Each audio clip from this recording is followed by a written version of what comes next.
Welcome to 74 and 74. We come to tell you what's coming up on our very own independent cinema here at Exeter Phoenix this week. December has landed and we've got such a great month ahead for you, but we're going to talk about this week, starting with The Menu, which is a sumptuous feast directed by Mark Mylod, who directed Game of Thrones. And The Menu follows an influential couple who join an exclusive group of wealthy folk as they embark on an elaborate fine dining experience hosted by a celebrity chef called Julian, who's played expertly by Ralph Fiennes. So our influences are played by Nicholas Hoult as a foodie douchebag, it's the only way you can describe him, and Anna Taylor-Joy, who plays Margot, who's very hard to impress and quite hungry.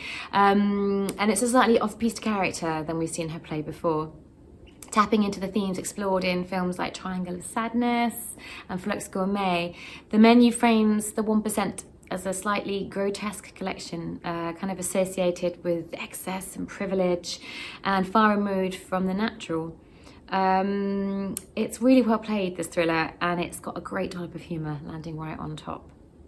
A bunch of amateur plays this week as well, and this is an award-winning documentary which scooped the Audience Award at Sheffield Doc Fest, and it follows an unlikely group of filmmakers and enthusiasts who are growing old and teetering on the brink of extinction. However, this documentary just shows how much passion they have, and they will not stop at anything. They're the oldest amateur film club in the world, and they're just chasing their vision and their dreams. It's a really hilarious, warm and inspiring film, and I felt a lot of love for this group of dreamers who are made up of excellent characters.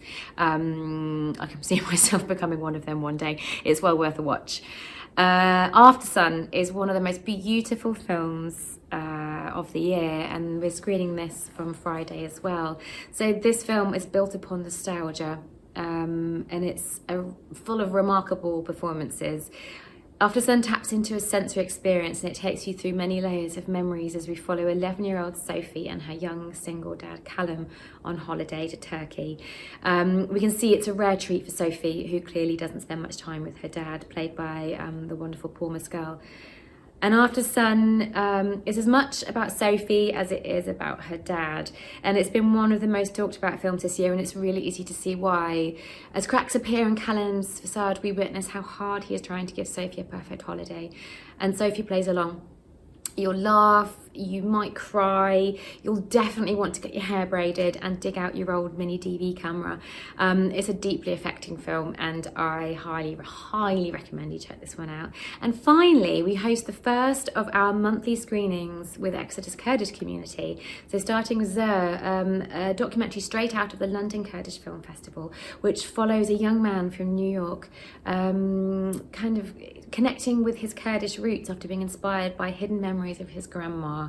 So you can expect to see a lot more Kurdish films, and that one's selling really well. So if you're interested, tap up your tickets quickly.